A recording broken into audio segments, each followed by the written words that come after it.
Welcome to week 2 of a course on intellectual property rights. I hope week 1 has given you an idea about the content and scope of this course.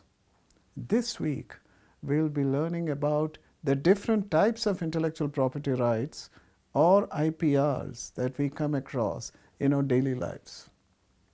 As I mentioned earlier, there are various types of intellectual properties around the world. The notable ones are patents, trademarks, copyrights, geographical indications, designs, trade secrets, semiconductor integrated circuits design, traditional knowledge, protection of plant varieties and farmers' rights. As I mentioned in week 1, there are about 24 international treaties administered by the World Intellectual Property Organization or WIPO that cover intellectual property rights at the international level. This apart, there is the overall guiding framework provided by the W02 TRIPS, which is called Trade-Related Intellectual Property Rights. The TRIPS covers all the mentioned IPRs in terms of their standards, their scope, and limitations of protection. Unlike WIPO treaties, the TRIPS agreement is backed by stringent enforcement mechanisms. This includes trade-related measures. In the preceding years, the framework provided by TRIPS has been utilized by the WIPO to fine-tune its treaties to be in accordance with the TRIPS. IPRs are present everywhere, and they coexist in the same place. Let me start with an example of two devices that we cannot afford to live without. I am referring to smartphones and laptop computers. Both are protected by layers and layers of IPRs. Let us start with the most obvious feature of the mobile phones that we use.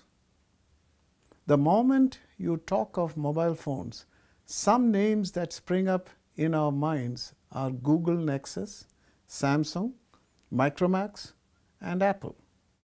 These names are brand names, and all of them are protected as trademarks.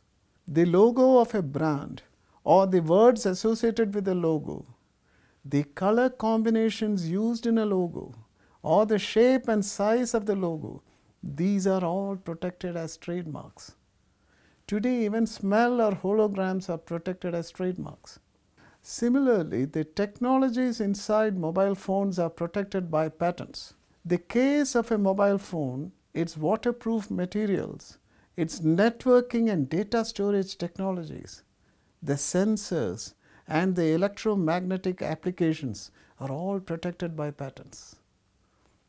Likewise, the system on a chip which lies inside your smartphones, laptops, and iPads, as well as the layout of transistors and circuits are also protected by the Semiconductor Integrated Circuits Layout Design Protection legislations.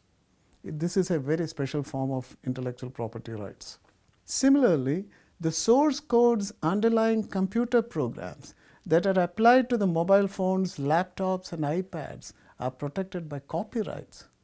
Just see the range of IPRs that one finds in just one device called a mobile phone. In this module, we will have a closer look at the following intellectual property rights: patents, trademarks, copyrights, and geographical indications.